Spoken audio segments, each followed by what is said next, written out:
hasta Cartago porque los voy a invitar al circo. Y es que si usted acude al circo puede también hacer una buena obra y ayudar a una fundación. Y nos acompaña Felipe Amador, quien es de la fundación. Y por favor cuéntenos, Felipe, ¿qué pueden las personas esperar y ver en estos actos en el circo? Hola, muy buenos días. Con este acto pueden esperar alegría, reencuentros familiares, entusiasmo y un espectáculo increíble que vamos a estar acá por 4 meses casi, aquí en todo Costa Rica, en nuestra gira. Felipe, cuéntenos por favor, es un mientras espectáculo también... muy bonito para toda la familia. Claro que sí, gracias. ¿Qué tiene el circo entonces? ¿Dónde van a estar ubicados? Un poco el horario de las funciones y qué se podrá apreciar en los actos. Ok, en los actos hay de todo. Eso es como lo están observando. Va a estar en Cartago, en Turrialba, en Limón, en Liberia, en San Ramón. Vamos a estar para toda la familia, para todos los que nos quieren apoyar. A través de la fundación vamos a estar también ayudando en cada sector a familias, jefas de hogar, emprendedores y invitándolos también a que puedan sumarse al espectáculo del Circo de los Hermanos Espectaculares Fuentes Gasca. Felipe, ¿qué días se presentan y en qué horarios? Los días que se presentan son de lunes a viernes, 7:30 de la noche, sábados 5:30, 7:30 y domingos 3 de la tarde, 5:30 y 7:30 de la noche. ¿Se puede reservar o se llega directamente al punto para comprar la entrada? En la boletería del circo no hay ningún inconveniente, pueden reservarlo, pueden para el mismo día, nada más indicarlo en boletería y ahí mismo se los apuntan y se los anotan, no hay ningún inconveniente con eso. Muchísimas gracias, Felipe. Y la invitación les queda abierta. Bueno, ya ven ustedes qué cosa más linda, poder ir al circo en familia a disfrutar de un entretenimiento sano y además ayudan ustedes también a esta fundación. Buenísimos, desde Santana, don Osvaldo los cultiva y vean nada más qué buen tamaño y sabor que tienen. Bienvenido. Lo más querido de Santana, ¿cómo está, don Osvaldo? Todo muy bien. Ahora, vea, yo no sé, vea, agarre esto, don Osvaldo. Esto pesa 22 kilos, pero han sacado hasta de 50. ¿verdad? Así es. Don Osvaldo, cuando uno ve eso tan grande, ¿verdad? Uno dice, ¿será que tiene buen sabor? Porque así tan grande seguro está insípido. No. Si el ayote siempre entre más pese, es el mejor ayote. ¿Cómo hace uno para escogerlo? Porque estos son buenísimos, usted los trae de la finca, pero cuando uno va a la feria, ¿cómo sabe uno que el ayote es bueno? El ayote es bueno, porque uno tiene la clientela, entonces uno le dice a la muchacha, lleve de este. Ese, ya usted se va viendo. Este es bueno porque es cliente. Le da la hay que cuidar recomendación. el cliente, sí. Sí. Ahora, ¿usted ha visto que uno como medio que nalguea a las sandías? ¿También es con el ayote? Es con el ayote igual. ¿Cómo tiene que sonar? Que no suene bojo. Tiene que ser métale mano a esta. ¿A dónde? Y vea, George. ¿Cuál está mejor? ¿Cuál está mejor para hoy, digamos? Un ejemplo, es que son dos variedades. Sí, eso es otro. Tenemos criollo aquí y tenemos arjuna aquí. Son dos variedades. ¿Son dos variedades las que usted cultiva? Sí, aquí viene tres variedades y viene el cuero sapo, que es criollo. ¿Cómo cuero sapo? A ver, ¿cuál cuero sapo, papá? A ver si Ese es el famoso cuero sapo. ¿A qué sabe? Ay, Dios mío. Pero mujer. ¿Cuánto pesa? Haga. Espere. Dele. Pesa más que su conciencia, ¿va? Eso, bandida, esa. Oye, ¿a qué sabe el cuero sapo? El cuero sapo es un ayote criollo especial para miel, por lo seco. Papá. Esos eran semillas de los abuelos de nosotros. ¿Sabe? Se siguieron conservando y ahí la tenemos. ¿Sabe a quién le gusta el cuero sapo? A doña Marcia. ¡Ay, doña Marcia! De esas maravillosas. Así es. Doña Marcia, ¿cómo se prepara para que quede eso así carnudito y sabroso? Bueno, primeramente, como nos decía don Osvaldo, buscar un buen ayote, ¿verdad? De buena calidad. Y primeramente, prepararlo con buena tapa de dulce. ¿verdad? ¿Cuánta tapa de dulce? Tapa de dulce, sí, puede ser, sí, cualquiera. ¿Una o dos? Ahora. ¿Cuántas, más o menos? ¿Cuánta? Cantidad, Ajá. perdón. Cantidad por 2 kilos, Sí. yo 800 gramos. 800 gramos depende como tú lo quieres. Por ejemplo, este no está así como está un poco líquido, que no lleve mucho. Qué rico, Ajá. sí. Está Entonces, buenísimo. aquí lleva por cada 2 kilos. ¿Sabe qué me encanta su 800 receta? gramos. Que no le quita las semillas. A mí me encanta No le ese quito crujiente. no le quito las Le da un semillas. toque. Y además Aquí que son estamos buenísimas. Con conserva, que esa Uy, la qué rico. conserva Uf. así, con un pancito ahí muy rico. Una tostadita. Una tostadita. La conserva es mucho más espesa. ¿Cómo se logra esa textura? La conserva lleva, el proceso de este lleva 3 horas, 20 minutos a fuego bastante alto, ¿verdad? Sí. Y 3 horas a fuego lento, con mucho amor, hacérselo. Con ¿verdad? cariño. Estar con Sí. cariño. Y la conserva es puedes mezclar entre tapa de dulce y azúcar. Es cierto que hay que aporrearlo, la cáscara, para que se quiebre y abrirlo. ¿Cómo es la cosa? ¿Cómo hace usted? No, yo Todos con aprovecho amor. todo. Cariño. Esa es una Todo con receta amor. que tiene un Sí, sabor aprovecho maternal. todo, Doña la Ma- semilla, todo. Y para darle el sabor de especias, que sería el canela, Ajá. no tiene que faltar el canela, clavo de olor y un poco ahí de jugo de limón. Y si que usted eso es tiene parte arroz- mío y Ajá, no Secreto suyo. suyo. exacto. Gracias por Ahí revelarlo. Ahora lo está. hago. Y si usted tiene un poquito de arroz con leche, se vuelve casanga, ¿verdad? Que es otro platillo. Otro platillo, exactamente, Muy pueden bueno. hacer esa mezcla. Doña Sí, Marcia, claro que sí. cuando usted va a la feria y ve así todos estos ayotes de don Osvaldo, ¿cómo lo elige usted? Más bien la feria. Yo aquí estaba así como... ¿Cuál es el que quiero? el Este. de 22 Como Ese. hombre, es faltado. Tome, mi chiquita, ¿Qué con hay? mucho, Pero con cuidado, mucho cuidado, gusto, cuidado. claro que Quítalo. ¿Qué haría usted con Para eso de todo? compartir. Claro, perdón. Con eso le alcanza para un ejército. Claro, aquí se puede preparar la olla de carne. ¿Cómo separamos para olla carne, para hacer la casanga, para hacer la conserva y para hacer Ya la que le cremita? ¿Cómo rinde. hacemos? ¿Cómo hacemos? Por mí, digamos, a partirlo, mejor Sí. lo parto a la mitad A la para, mitad. para Ok. que vaya Muy todo bien. mezclado. ¿Y dónde porque- guarda el otro resto, Andy? Pero eso le ponga malo. ¿Perdón? ¿Cómo guarda el otro resto? ¿En la refri No o queda. afuera? No, para guardarlo puede ser así en la refri, porque Mejor. él se humedece rápidamente, por lo que es un Claro, poco... claro, ajá. claro, claro. Doña Mercedes, por Pero- ejemplo, cuando vemos así, ¿verdad? Pero cuando tú abres uno de esos, no puedes guardar. Vieres que es rico Mejor de un solo. cocinarlo. Si te dio hambre a las 9 de la noche, usted viene a agarrar un poco con un quesito o hace una Entonces, cremita. claro, Nada más lo manda, claro. hace una crema y eso está riquísimo. Don Osvaldo, perdón, esa semilla de sus abuelos, de sus ancestros, ya se ve plasmada aquí, papá, ¿verdad? Sí, y otra cosa, nosotros siempre sacamos del mejor ayote para semilla, ya me entiende, el más seco Sí. y el que sea hembra. Oye, ¿verdad que este le gusta el sol, el solcito, ¿verdad? Claro Le- que sí.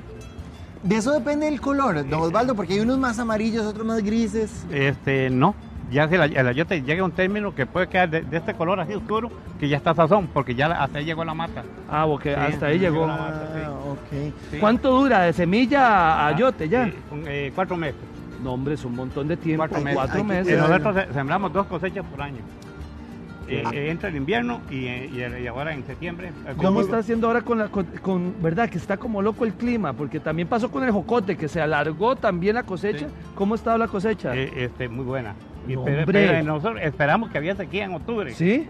Y no, hombre, más bien hay más agua de la cuenta. Sí. Don Osvaldo, si uno compra así un ayote, ¿verdad? Y no lo parte, se lo lleva para la casa, ¿cuánto tiempo lo puede tener ahí? Lo puede tener, aquí le puede aguantar 2 meses. 2 meses. Sí, 2 meses. Sí. Bastante. Sí. Don Osvaldo, ¿dónde lo podemos encontrar a usted para comprarle cualquiera de estas variedades? Yo estoy en la feria del agricultor de Pava los sábados, los domingos en la feria Atillo y en Piedad de Santana. Claro. Y si yo le pido una mielcita a usted, ¿cómo hacemos? Vas a la página Richeta Única, Ajá. porque es una receta única que siempre yo le doy un toque ahí final. Y ahí el 7030-7353. Vea, ahí lo tenemos, receta única en redes sociales. Exactamente. O sea, eso lleva todavía un secreto que no nos ha revelado. No.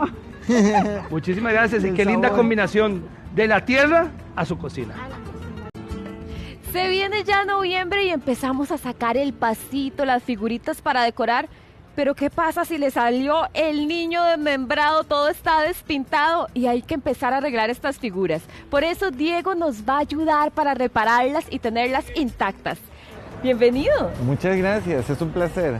De una vez, para que la gente tenga tiempo de arreglar las figuritas. Perfecto. Cuéntenos, por ejemplo, con este niño, qué pecado. Le faltan las manitas y los piecitos. ¿Cómo hacemos para repararlo? Ok, bueno, aquí tenemos 3 cosas, ¿verdad? Una, que tenemos que ver el material, en este caso es resina.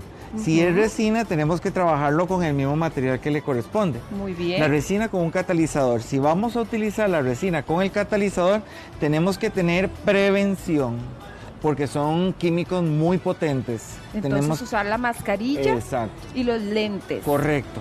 ¿Y cuál es el procedimiento? Ajá, en este caso lo que nosotros hacemos es que para que no se vuelva a quebrar, primero tenemos Qué que... pecado. Sí, el pobre viene... Tenemos que unir la pieza que calce, que la identificación de la quebradura calce. En este caso yo voy a utilizar un tool más suavecito que va a permitir... Ya este es un huequito. Ajá. Ir así, permitiéndome hacer un huequito tanto de un lado como el otro y le hago un pin metálico. ¿Por qué este pin metálico? Porque si no en el primer golpe se va a ir otra vez. De nuevo. Sí.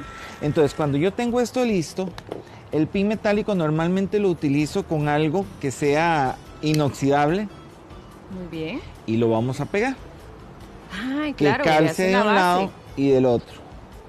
Entonces yo lo hago hasta que quede bien. En este caso de la resina, el tipo de pegamento normalmente son los llamados goma loca. El tema de la goma loca es que, bueno, hay que tener mucho cuidado porque hay que usar de un alto... Sí, el que pega bien. El que pegue más, de alto pegamento. Y lo utilizamos para poderlo rellenar. Que quede bien relleno. Generoso. Generoso, exactamente. Vamos a quitarle aquí un poquito más del pin. Eso es como cuando se hace una armadura de metal para que se una al cemento. Correcto. Es porque ya una vez quebrado la pieza no vuelve a su estado original. Hasta que ya quede. En este caso me está quedando grande. Le quedó un poquillo largo el metal. Esto hay que estarlo probando una y otra vez hasta que él calce completamente. Ahí vemos. Ahora, ¿cuánto tiempo dura en secarse por completo la goma? La goma en este caso es casi instantánea, por eso hay que tener mucho cuidado. Cuando trabajamos con materiales como el yeso, ¿ves? Para verlo. Bueno, ya quedó la piernita. Ahí después más adelante hay que pegarle las manitas. Y el resto. Ahora, ¿cómo hacemos para que no se vea esa división? Ok, para eso tenemos esta herramienta. ¿Se imagina, por ejemplo, que se le quiebre a uno el pasito de la mamá? ¿Usted lo lleva a dónde? ¡Callado! No crean, lo han hecho. Lo sé. Le hacemos un canalito. En este caso, este canalito lo que nos va a permitir es volver a rellenar. Muy bien. En este caso utilizamos, como es solo un canal, yo lo que normalmente utilizo es o pasta maleable, como esta, que me permita rellenar. Y moldear. Y moldear. Ah. Estos son pastas frías, entonces son muy fáciles de manejar. Y no hay ningún peligro. No hay ningún peligro, no son tóxicas, pero como es de resina, yo tengo que después pasarle una mano de resina. La resina, como te digo, es más tóxica. En este caso, como es muy poquita, no nos va a afectar tanto. Inclusive, bueno, después de que se seca esa resina, me imagino que le damos una pintadita y ya está. Pues no. No, lleva más procedimiento. Sí, digamos, en este caso, como le digo, hay yeso. Este es una mezcla de madera con yeso. Cuando viene la pieza abierta, en este caso como está quebrada, pero no está abierta. Entonces tenemos que hacer un rellenado de poliuretano. Vean acá. Esto porque la pieza no vuelve a rellenarse. Entonces, normalmente estas piezas de resina, que son las que tenemos más aquí en Costa Rica, estas piezas de resina tienden a ser muy quebradizas. Y por ejemplo, ve las cabezas, ve aquí. La los corona ángeles. del rey siempre, aquí las alas. un ejemplo de lo que no se debe hacer, el enemigo número uno de estas piezas es el silicón. Nada de silicón. No, porque daña totalmente la dentición y después cuesta más restaurarles. Que vengan descabezados, eso es muy normal. Los dedos de los niños, las manos, sobre todo, el yeso se trabaja con goma blanca seca. Muy no bien. Con Ahora, este tipo. por ejemplo, estas figuras que tenemos por acá, ¿tienen algún tipo de reparación? Estas. Todas. Todas. ¿Cuál reparación tienen, por ejemplo? En este caso, por ejemplo, esta Virgen ya viene es Virgen y San José han pasado por este proceso. Muy bien. Ya se les hizo el relleno con poliuretano y ahora empezamos a moldear con lo que es la pasta fría. Muy bien. Una vez que la pasta fría ha secado, damos las primeras, bueno, una buena lijada, que yo ahí por ahí puse las lijas, una buena lijada y empezamos a pintar. Se da una primera mano en pinturas bases. Queda como mate. Exacto. Y aquí entra después lo que es esta maquinita de acá. Ya mayor detalle. Porque esto es lo que nos va a hacer darle tonalidades. Ve, por ejemplo, en el que le da ciertas tonalidades como los rosados. Sí, que se nota los ahí colores un poquito cálidos, en la mano, si lo las podemos sombras de observar la ahí. piel, las sombras de los trajes. Cachetes rojos. Todos Sí. esos detalles tan realistas. Correcto. Y ya llegan a estar finalmente listos, como estos, que ya tienen, por ejemplo, los rellenos, los colores, las sombras. Por ejemplo, es para dar un ejemplo de material, porque también trabajamos porcelana. También porcelana. Madera, yeso, Todo. todo. Ujú. Todo es Vidrio. rescatable. Vidrio. En vidrio, También. también plastiglas, que ahora está muy común, el plastiglas. Todo es rescatable. Ahora, ¿cómo hago, Diego, para que no me pase? Para que no me lleve esa sorpresa ahora en enero que voy a guardar el pasito y que no se me quiebren. Lo que yo siempre recomiendo son los famosos plásticos de bolitas que son como muy viciosos. Nos Sí, como dan ganas como de sí. estriparlos. Este tipo de plástico lo protege completamente de golpes, de raspaduras y también de lo que son pelazones. Muy bien. Entonces, por ejemplo, yo llego y lo envuelvo completamente y después en papel. No, el papel es en caso de que usted no tenga eso. Ah, bueno, pero si es esto mejor. Sí, porque el tema del papel es que si lo usa, no lo use con tinta. Muy bien. Porque mancha la pieza. Ahora, Diego, si alguien quiere llevar la imagen para que usted la repare, ahorita estamos a tiempo, ¿cuánto se dura? Pues se dura aproximadamente, se pone en una cola, porque hay bastante... Tienes en público, espera, sí. Pero normalmente se duran como 15 días. 15 días no es tanto en realidad, Diego. No, digamos que estamos Ahora, a tiempo. ¿le podemos pedir algún cambio que yo diga, ay, no sé, quiero como que la Virgencita tenga un vestido de otro color? ¿Se puede? Es correcto. Digamos, en estos casos que a veces vienen las piezas con colores muy chillantes o algo así, estos no, porque estos son antiguos, pero por ejemplo, ella me pidieron un cambio de traje, color. de ¿De color. qué color era? Era un color azul rey y lo pidieron un color celeste virgen, que Bueno, llamo yo. quizás para que vaya más con la decoración. Ahora, este está en proceso, ¿verdad? Le Sí. falta el sombreado, está Correcto. como en la etapa anterior. Ya al finalizar quedaría más o menos como esa otra Exactamente. pieza. Ahí se puede ver la diferencia entre una y la otra. Ay, este Se me hacen encanta. tonalidades, tanto con el Mira. blanco como con el celeste. ¿Lo chinea o no lo chinea?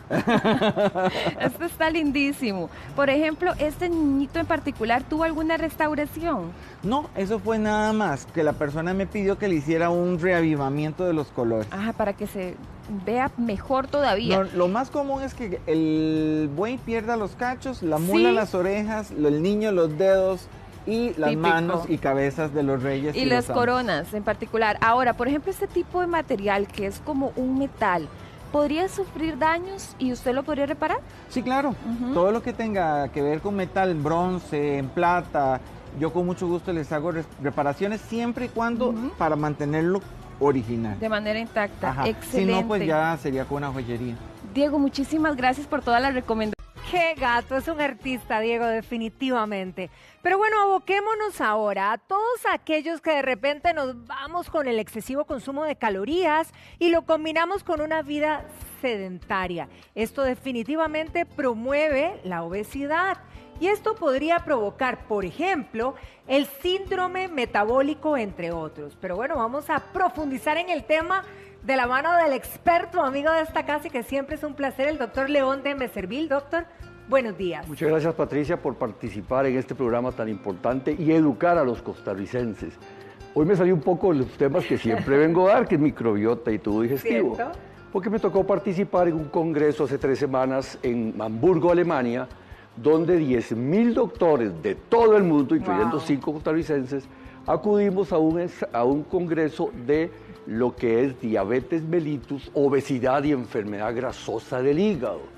Y entonces le dije, Cristian, este es un tema bonito porque es realmente muy importante y para que los costarricenses se cuiden bastante. Que esa es literalmente la misión, o sea, viene cargadito de conocimiento y por eso queremos invitar a todos nuestros amigos ahí en casa que están conectados y los que no, conéctense de una a Facebook, estamos en Facebook Live, así que pueden hacer de inmediato todas las consultas. Doctor, ¿la obesidad promueve el síndrome metabólico? Correcto. Antes de empezar, Patricia, tuve la suerte de que la conferencia inaugural del Congreso la dio un costarricense que radica en Dallas, que es Julio Rosenstock. ¡Ay, qué bien! Compañero de la Facultad de Medicina, y es el hombre que más produce información en insulinas, Patricia. Y te dicen que ya la insulina va a venir oral. Y todos los diabéticos, por supuesto, tendrán no que inyectarse, sino una medicina que va a hacer. Y vienen muchas medicinas para la obesidad. Pero el tema es obesidad, Patricia, la enfermedad número 1 del mundo. Así es. Es realmente una pandemia. Y Costa Rica no se escapa de que estamos aumentando el índice de obesidad. Una publicación de nutrición de Gómez del 20 hace un análisis de los costarricenses desde el 2008 a los costarricenses desde el 2020 y ha aumentado 38% la obesidad en Costa Rica. Se ha disparado. Se ha disparado. Y ahí surge la pregunta, ¿verdad? ¿Cómo influye en ese síndrome metabólico? Síndrome metabólico es un conjunto de síntomas que empieza por tener niveles elevados de triglicéridos. Empieza a existir una resistencia periférica para que la insulina funcione. Y donde más se refleja esto es en el hígado. El hígado empieza a sufrir cambios de la resistencia a la insulina. Empiezan a ver el muy bajo nivel del muy alto nivel del LDL, que es el colesterol malo que produce muertes súbitas si usted lo tiene en niveles de más de 150. El grupo americano dice que ahora hay que tener LDL máximo, Patricia, en 100. Menos de 100 hay que tenerlo. No puede ser más de 100, porque te puedes infartar y darte una muerte súbita. Hay un estado de hipercoagulabilidad en el paciente, se eleva la presión arterial y aparece la obesidad. Ahora que usted menciona todos estos puntos, ¿verdad? Una pregunta que surge es, ¿hasta qué punto, verdad, ese consumo tremendo de carbohidratos y ese sedentarismo influyen en este resultado? Es correcto, influye especialmente la resistencia a la insulina, que es la primera acción que sucede, que se altera, y eso favorece a la obesidad. La OMS ya la define obesidad leve, obesidad mórbida, y obesidad mórbida significa que me enferma. ¿Y cómo medirla? Muy sencillo, la talla y el peso. Sin embargo, es importante que, Patricia, ayúdame. Ahí está. Que medir lo que es la cintura, el diámetro del abdomen, es un dato para saber si tengo obesidad, más que lo que es el peso y la medida. Y vienen nuevas medidas de lo que es medir la grasa visceral. No todas las adipocitos, que es la grasa, son iguales. Hay 4 diferentes tipos. ¿Y para qué la grasita? Para la termorregulación, para protegernos del frío. Pero cuando hay excesividad, va a hacer que haya una gran cantidad de personas que producen este problema. Entonces se puede... Pásame la otra, Patricia. Vámonos. ¡Ah! ¡Sí, señor! Y se deposita la grasa diferente. Ajá. ¿A dónde? Entonces se deposita en el abdomen y lo que se llama es la grasa periférica en lo que son las llantas. En lo que son las famosas, el famoso salvavidas, ¿verdad? Que se nota mucho más en los caballeros. Exacto, y entonces depende de la mujer, que es como una pera, y el hombre como una manzana, donde se deposita la grasa. Ahora, mucha gente se pregunta, porque se habla mucho de las grasas malas, y uno dice, ¿cómo influyen, digamos, en nuestra digestión cotidiana esas grasas malas? Siempre hemos dicho que las grasas de origen animal, el proceso de digestión es mucho más lento, y se le meten más al hígado. Patricia, se deja decir allá que las personas que empiezan con hígado graso, que se llama esteatosis hepática metabólica, podría ser el primer sitio o síntoma de que usted se va a hacer diabética. Entonces, es el hígado el donde empieza la diabetes mellitus. Y de ahí que muchas personas que se hacen ultrasonidos por cualquier cosa y tienen grasa en el hígado, un poquillo de grasa en el hígado. Sí. Ojo, es una gran alarma que se enciende cuando usted tiene grasa en el hígado, porque podría ser el inicio de tener diabetes mellitus tipo 2, Patricia. Recuerde que la diabetes mellitus tipo 1 es otra historia. Ahora, entonces hablamos de que la obesidad verdaderamente impacta muchos órganos. Ya mencionó el hígado. ¿Qué otros órganos puede afectar? Impacta el corazón, impacta el páncreas, impacta las arterias, impacta el hígado, por supuesto. ¿Cómo impacta, por ejemplo, el corazón? ¿Qué podría provocar? Enfermedad coronaria. Y entonces eso disminuye las arterias y ya vienen los infartos y muertes súbitas. Pásate la otra. Ajá. Y en el si caso yo soy diabético, Patricia, si soy diabético y soy obeso, tengo un 90% de tener el hígado enfermo. Ojo, entonces se convierte la diabetes un factor de lesionar el hígado. No solo la retina, no solo el corazón, no solo los riñones, sino que se enferma también el hígado. Y eso es síndrome metabólico. Se hereda también o se hace al comer mucho y no hacer ejercicio. De ahí que en este punto, Giros debería tener una campaña contra la obesidad en el país. Claro, vamos a trabajar en ello. Es la enfermedad más seria que tenemos los costarricenses en la actualidad. Es que impacta todo. Ahora me pregunto, ¿qué pasa con los intestinos? Todo se altera con lo que es la enfermedad grasosa, todo se altera. Pero toda la enfermedad empieza en el hígado, por dicho que a mí me gusta tanto el hígado, y entonces está todo. Y Patricia, y vienen tantos medicamentos que van a ayudar a esto. Por supuesto, los principales estilos de vida saludable, comer correctamente, hacer ejercicio, dormir bien. Pero si ya tenés una obesidad, o si ya sos hipertenso, tenés dislipidemia, ya vienen buenas cosas. Y ojo, en la obesidad mórbida, Patricia, se presentaron muchos estudios en el Congreso de que la cirugía metabólica, que se conoce como bariátrica, manga gástrica o el bypass gástrico, podría ser curación de diabetes. ¡Wow! Cuando tenés obesidad mórbida y el síndrome metabólico. Significa que el cirujano se convierte en algo muy importante. ¿Cómo no? Ahora, si estamos en este proceso, ¿verdad? Si estoy obesa, si tengo el síndrome metabólico, porque mucha gente se queja, tengo la panza inflamada, incluso me duele. ¿Por dónde empiezo? ¿Por dónde empiezo a corregir, doctor? Cerrando el pico, ahí empieza todo. La mejor es la dieta. Sin embargo, a veces si no puede usted con la dieta mejorar el problema principal, que es obesidad, ya existen medicamentos seguros, con aprobación de la FDA y de la EMEA, para bajar peso, y son medicamentos que se llaman globalmente GLP-1, diferentes marcas, que te inyectas una vez a la semana y te asegura perder el 20% de tu peso en lo que va de 12 a 16 semanas. Correcto. Y especialmente si usted es diabética y tiene sobrepeso, esa se convierte en una medicina sumamente importante, una inyección semanal para bajar peso, para control de diabetes también. Vea qué curioso, doctor, porque inician las consultas y Lucía nos comenta que ella es diabética, que ella se ha estado cuidando, ha bajado tremendamente de peso, pero los niveles de azúcar no ha logrado bajarlos. ¿Cómo va esa relación, verdad, de peso pero no bajo azúcar? Es importante la pregunta.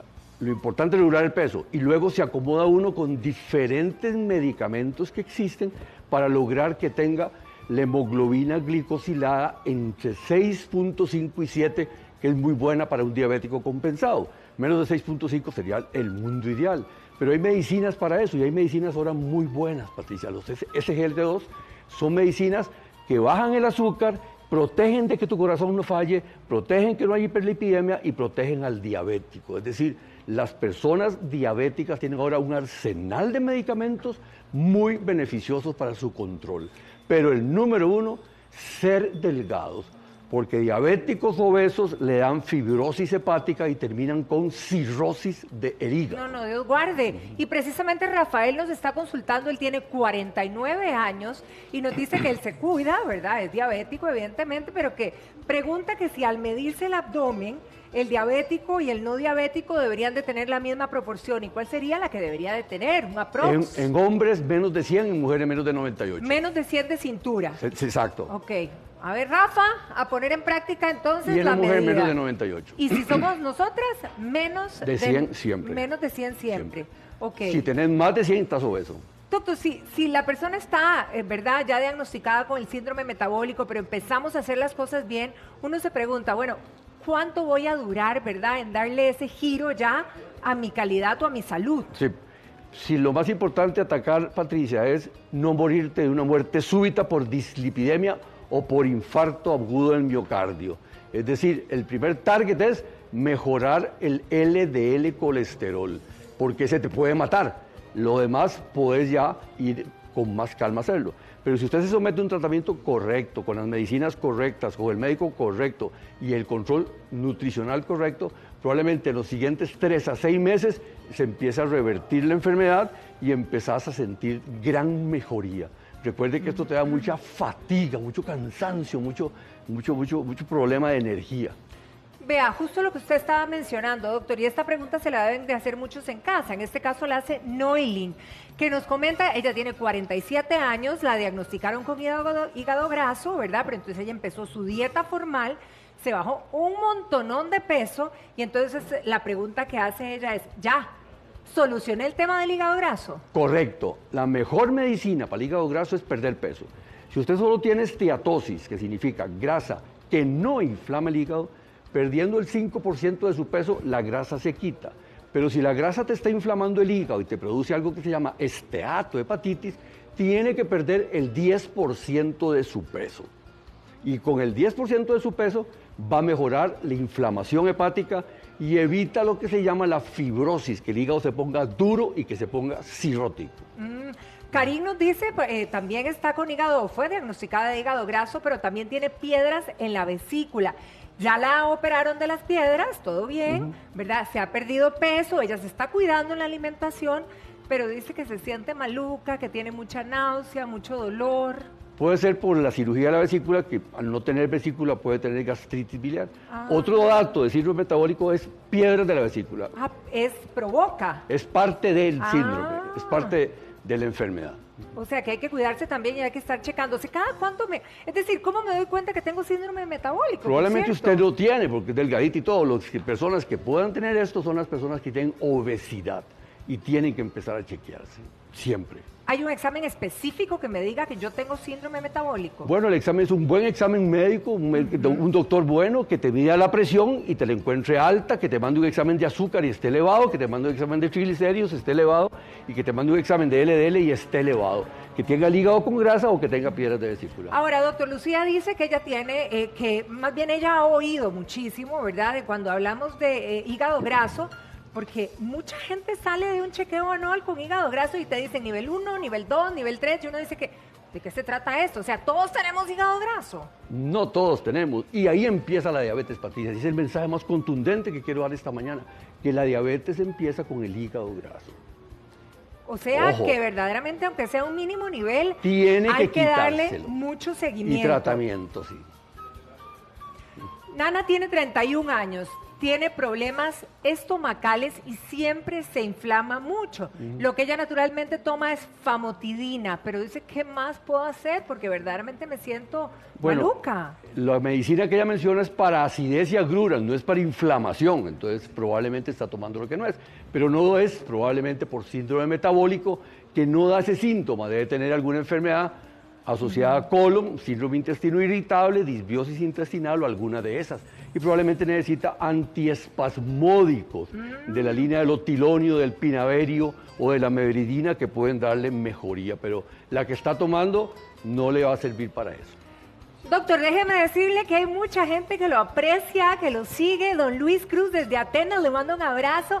Doña Vicky, doña María. Y hay varias señoras que también deben ser pacientes suyas que lo están siguiendo hoy en esta entrevista. Quedaron muchas consultas por fuera que no las pudimos contestar, pero... Patricia, hay que pasar 5 días hablando de esto, Como no, tremendo tema y lo que impacta.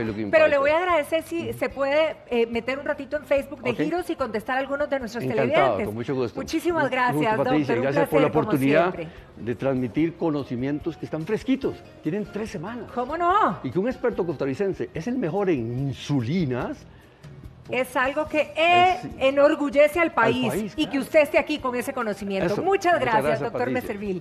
Continúa. Bueno, y dicen que las verdaderas parejas se ven en los divorcios y las verdaderas familias se ven en las herencias. Todo va bien hasta que alguien fallece y dicen, bueno, ¿y quién se deja la casa? ¿Quién se deja el carro? Y hay que repartirse todo y eso empieza a hacer problemas. Por eso tenemos a un licenciado que se llama Daniel Brenes, que está con nosotros. Daniel, bienvenido. Esto es como cuando se fallece alguien y ahora dice, ahora sí. Lo primero se dicen, hay herencia y no hay herencia. ¿Quién está legalmente adecuado a dejarse algo de un familiar? Claro que sí, muy buenos días, Ítalo, y bueno, muy buenos días a todas las personas que nos están viendo. Y claro, justamente el tema de que cuando yo en vida establezco un testamento es cuando yo vengo y justamente indico cómo es que quiero que queden los bienes repartidos, todo lo que tanto me ha costado. Ese es el primer caso. El segundo caso es cuando la persona fallece y no hizo ese testamento, entonces ahí tenemos que ampararnos en lo que establece el Código Civil, en cuáles serían los herederos que serían legítimos como tal. ¿Cuáles serían las reglas básicas entonces de una herencia, de las personas que van a recibir algo? Exacto, si no tenemos un testamento, entran esas reglas básicas que establece el Código Civil, que nos dice que en primer grado quienes tendrían derecho a estos bienes serían el cónyuge, los hijos y justamente los padres. Entrarían, Ítalo, en un segundo margen justamente los hermanos, las hermanas, en un tercero los tíos, las tías, y ahí justamente donde iríamos. Es importante, Ítalo, acá indicar que si yo en vida establezco un testamento, yo no tengo reglas básicas, ¿verdad? No hay reglas. Yo si quiero dejarle el carro al panadero, se lo dejo al panadero.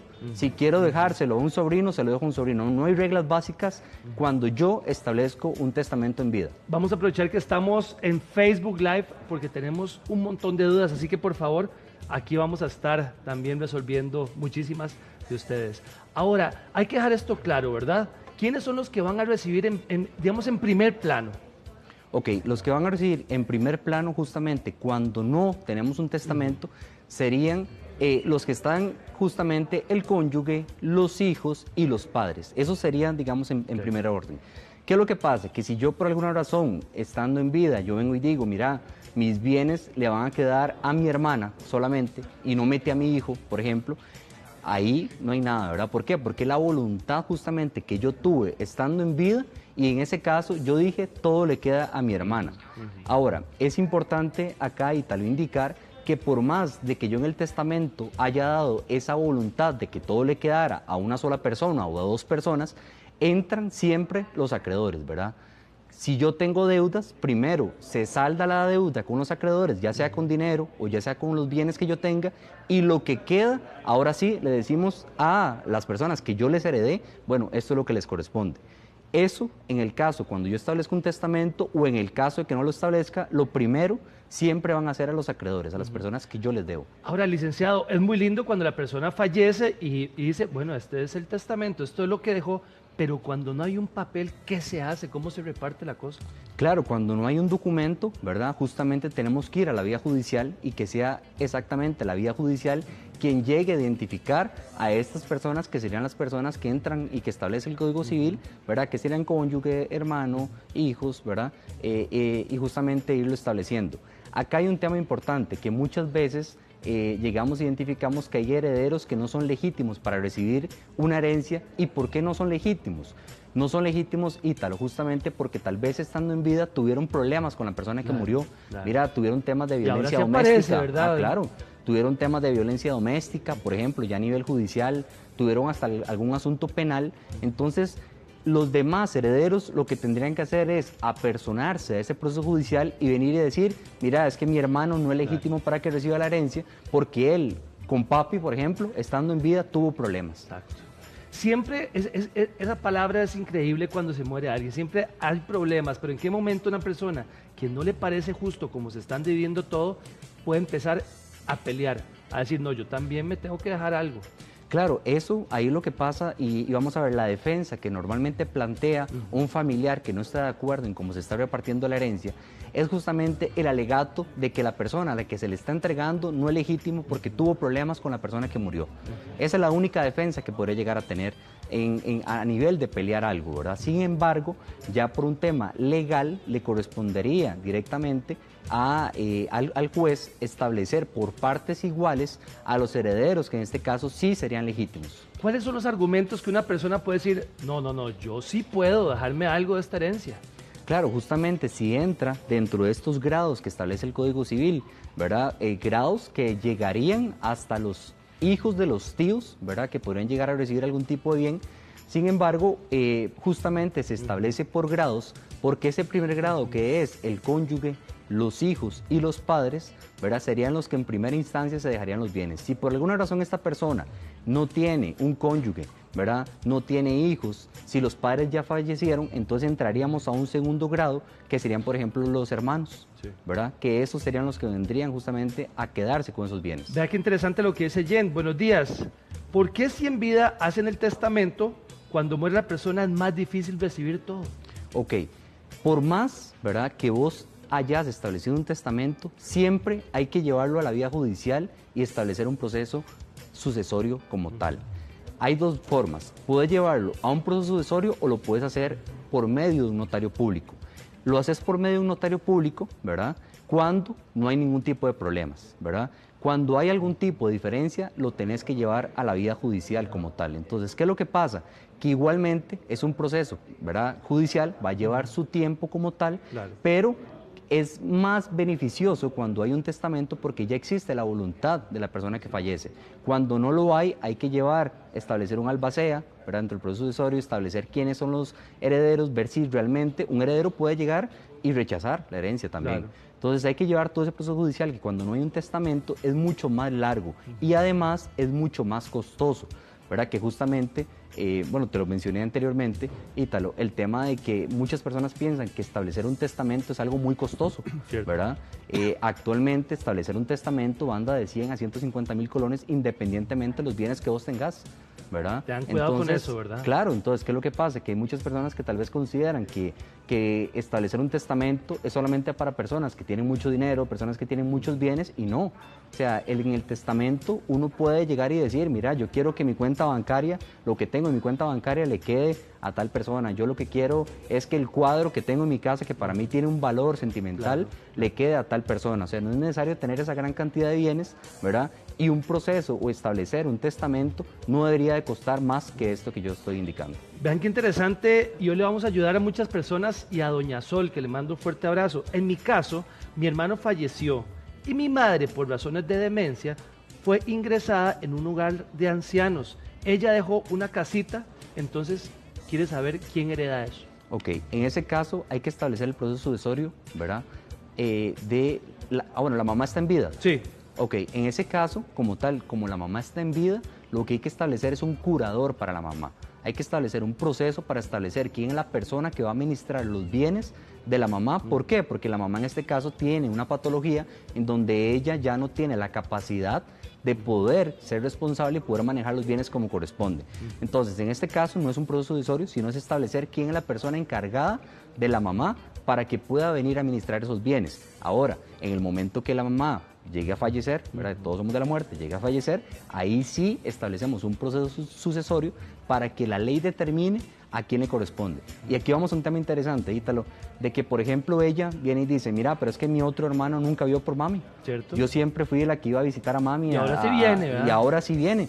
Lamentablemente, Ítalo, por más de que ese hijo tal vez nunca estuvo presente, ¿verdad? Pero tal vez no tuvo problemas con la mamá, simplemente él andaba en sus cosas y no participaba, igual es un heredero legítimo, igual entraría a tener su participación en la herencia. Allá su conciencia, ¿verdad? Allá su conciencia. Ayudémosle a doña Yanis. Una pregunta. Si la pareja no está casada, o sea, si la persona que fallece no estaba casada con la pareja, ¿qué pasa? ¿Tiene derecho a algo? Ok, en ese caso, la ley lo que dice es que esta pareja tiene que inicialmente hacerse un proceso para reconocer esa unión de hecho, ¿verdad? Hay primero que reconocer esa unión de hecho, la cual tiene que ser pública y pacífica por más de 2 años. O sea, ¿qué quiere decir? Que todas las personas tienen que saber que eran parejas, que eran pareja, ¿verdad? Que era una convivencia pacífica, ¿verdad? Que ninguna de las 2 personas estaba ligada a un matrimonio anterior, ¿verdad? Que pasa mucho que, por ejemplo, se separan estando casados, pero nunca genera ese divorcio. Y ahí no tiene derecho a nada. No tiene derecho a nada porque justamente eso es una unión de hecho irregular, ¿verdad? Ahora, si las 2 personas son solteras, tienen más de 2 años de convivir, la unión es pública, pacífica y continua, durante ese tiempo hay que interponer el proceso de judicial, reconocerlo y ya por estar reconocido podría entrar como un heredero legítimo, como si fuera la cónyuge, exactamente. Vea qué interesante esta pregunta de doña Ruth. Muchísimas gracias por estar con nosotros. ¿Un testamento tiene validez cuando fue firmado con una persona que tiene Alzheimer? Ok, no, ¿verdad? Justamente la ley lo que establece es que si yo me siento en la casa y agarro una hoja y digo, ok, yo voy a escribir aquí cuál va a ser mi voluntad. La ley lo que nos dice es que si yo voy a hacer ese testamento de esa forma, yo necesito tener 4 testigos ahí.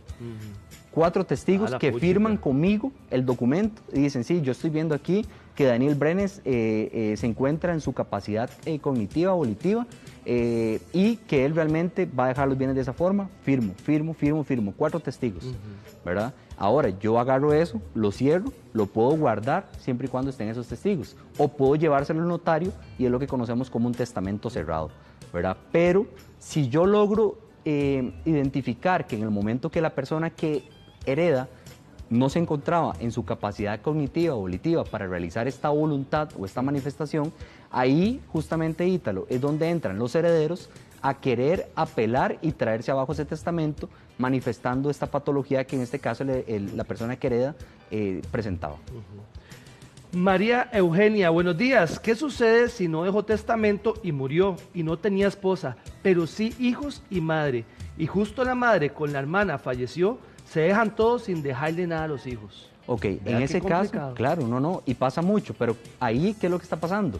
Que esas personas están dejando los bienes sin hacer el proceso judicial correspondiente, ¿verdad? Que pasa mucho, o sea, muchas veces, por ejemplo, viene y es que yo vivía con mi mamá en la casa, murió mi mamá y tengo otra hermana, pero como yo vivía en la casa, yo me quedo con la casa. No, o sea, hay que llevarlo a un proceso judicial y que sea justamente el juez el que venga a establecer, ¿verdad?, quiénes son los herederos legítimos, que en este caso, por ejemplo, si los hijos son menores de edad, se establece una persona responsable de esas personas menores de edad para que en el momento que cumplan la mayoría de edad ya se llegue a establecer y se les pueda dar ese traslado del derecho de propiedad como tal. Don Daniel Brenes, ahí está su teléfono y sus redes sociales para que lo contacten. Nos vamos a quedar una media hora para contestar a todas estas personas que están. Encantado, Ítalo. Muy amable, gracias. A nosotros nos duelen los músculos, los tendones y los nervios. Probablemente usted tenga algún problema en su articulación, que uno dice, ay Dios mío, me duele o me traquea todo. ¿Qué es lo que le está pasando a nuestro cuerpo y cómo lo podríamos solucionar? Está con nosotros el doctor Vladimir Cao para explicarnos. Doctor, muy buenos días. ¿Qué pasa cuando uno tiene dolores en las articulaciones, músculos y tendones? Bueno, definitivamente el dolor es consecuencia generalmente de un proceso inflamatorio ¿verdad? Entonces, cuando nosotros tenemos dolor en articulación, principalmente, es secundario a este proceso inflamatorio que se puede dar pues, por traumas de diferente índole, cuando hacemos ejercicio, cuando generamos un cambio de dirección, traumas distorsivos también cuando tenemos un famoso esguince que la gente menciona mucho, o inclusive por microtraumas del mismo peso, ¿verdad? Hablaban hace un rato de sobrepeso, y el sobrepeso definitivamente genera un estrés sobre nuestras articulaciones, principalmente rodillas, talones, tobillos, y ahí es donde tenemos el proceso de inflamación y el proceso doloroso. Claro, porque es lo que soporta todo el peso de nuestro cuerpo. Usted aquí, por ejemplo, trajo una articulación. Cuando hablamos de esos dolores, ¿qué es la parte que se ve afectada? Bueno, puede haber diversas partes, pero si habláramos tal vez poco de la parte del microtrauma por sobrepeso, podría ser básicamente la parte del cartílago, ¿verdad? ¿Cuál es la parte del...? Aquí estos laditos celestes que tenemos aquí es un disco cartilaginoso que cubre la superficie ósea y que lo que hace es que impida que haya un roce hueso con hueso. Ese azulito, exactamente. Ahora, puede haber dolor porque hay alguna lesión en un tendón también, pero principalmente donde vamos viendo la afectación es en el deterioro del cartílago como tal. Ahora, doctor, cuando ya una persona tiene ese padecimiento o ese dolor ya está presente, se habla, por ejemplo, que la cúrcuma podría ser un muy buen suplemento para poder mitigar el dolor y también la inflamación. ¿Cómo lo podemos utilizar? Correcto, la cúrcuma, tiene más de 5.600 estudios biomédicos. Desde hace muchos años se utiliza en medicinas alternativas como la ayurvédica, que es la medicina hindú, y la medicina china. Y actualmente en Occidente, como te decía, más de 5.600 estudios que demuestran su efectividad. Básicamente la cúrcuma tiene dos principales indicaciones. Uno, tiene un efecto antioxidante. Cuando nosotros en nuestro organismo generamos sustancias que se llaman sustancias altamente reactivas, estas sustancias inducen un proceso que se llama oxidación celular. La oxidación celular es el proceso de envejecimiento de todas nuestras células. Dentro de esas están también las células cartilaginosas. Entonces se produce este desequilibrio entre la oxidación y la reducción, y eso nos produce radicales libres y nos produce proinflamación. Entonces, ¿qué hace la cúrcuma? La cúrcuma, por decirlo así, capta esos radicales libres y nos disminuye la oxidación de tal forma que mantenemos un equilibrio en las células de nuestro organismo. Ahora, doctor, usted habla de múltiples beneficios, pero ¿después de cuánto tiempo que uno consume la cúrcuma ya va a ver esos beneficios en su organismo? Claro, es un producto que podemos utilizar por forma prolongada, no es algo que vamos a ver en 2-3 días. Sin embargo, al cabo de semanas o meses ya podemos ir viendo beneficios, tanto en la oxidación que te mencionaba, como también en la inflamación. La inflamación en nuestro cuerpo se da por una serie de sustancias bioquímicas en cascada, y la cúrcuma actúa en medio de diferentes niveles de esta cascada y nos disminuye las sustancias proinflamatorias que hay en nuestro organismo. Ahora, doctor, si yo me tomo la cúrcuma, ¿verdad? Así al natural, en pastillas, en suplementos, ¿cómo debería ser? Ok, eso que mencionas es muy importante. La cúrcuma tiene un montón de beneficios, pero tiene un punto débil, que es la absorción, ¿okay? La biodisponibilidad. Cuando nosotros tomamos algo externo en nuestro organismo, eso tiene que llegar al intestino, y a través del intestino se absorbe y llega a nuestro torrente sanguíneo, que es donde hace efecto. La cúrcuma como tal cruda, o el extracto de cúrcuma, o sea, este polvito. Ese polvito que está ahí es bueno, tiene un montón de propiedades, pero no se absorbe tan bien. Entonces tenemos formas farmacéuticas que han sido desarrolladas, como por ejemplo metabolitos activos como los tetrahidrocurcuminoides, que lo que se ha demostrado a través de estudios clínicos es que esta forma de tetrahidrocurcuminoides se absorbe mejor en nuestro organismo. Es decir, cuando llega al intestino, más cantidad de cúrcuma o de curcuminoides llegan al torrente sanguíneo y van a poder tener un efecto terapéutico en el paciente. Doctor, hay gente que le echa cúrcuma, por ejemplo, al arroz o a otras comidas. ¿Tiene esos beneficios o se pierden? Vamos a tener ciertos beneficios, sin embargo, como te digo, la absorción es baja, ¿verdad? Entonces, al ser baja la absorción, no va a ser tan efectivo como si yo tomo una forma farmacéutica que contenga tetrahidrocurcuminoides, que me van a hacer absorber mucho mejor el principio activo que tiene la cúrcuma como tal. ¿A qué edad se puede empezar a tomar? A partir de los 18 años podemos utilizarlo sin ningún problema en personas inclusive que hagan mucha cantidad de deporte o de alta demanda, podemos bajarle un poquitito la edad también. Ahora, doctor, ¿tiene algún tipo de efecto secundario? Dependiendo, la forma farmacéutica que te menciono actualmente no tiene ningún tipo de contraindicación. Algunas veces hay personas que nos preguntan porque los curcuminoides se han asociado con procesos de anticoagulación. Sin embargo, al ser un metabolito activo, el que te menciono, el tetrahidrocurcuminoide, no solamente mejora la biodisponibilidad, la absorción, sino que hemos logrado disminuir muchos de esos efectos adversos de la cúrcuma como tal. Doctor, usted nos quería explicar cómo es que se disuelve el sobre de la cúrcuma que usted trae. Entonces, si quieren, o sea, uno nada más. Sí, realmente mencionar que dentro del mercado hay varias opciones de las cuales nosotros podemos suplementar con cúrcuma, y dentro de estas opciones Renovar Platinum es una excelente opción porque contiene tetrahidrocurcuminoides en la formulación, que era lo que te mencionaba, que mejora la absorción y disminuye algunos de los efectos adversos. La ventaja que tenemos es que tiene es fácil de abrir, realmente fácil de abrir, y luego pues lo podemos diluir en cualquier líquido, en un jugo, en agua, revolverlo un poquitito, se disuelve muy fácilmente y ya vamos a poder tener los beneficios de la cúrcuma. Perfecto. Doctor, muchísimas gracias por acompañarnos esta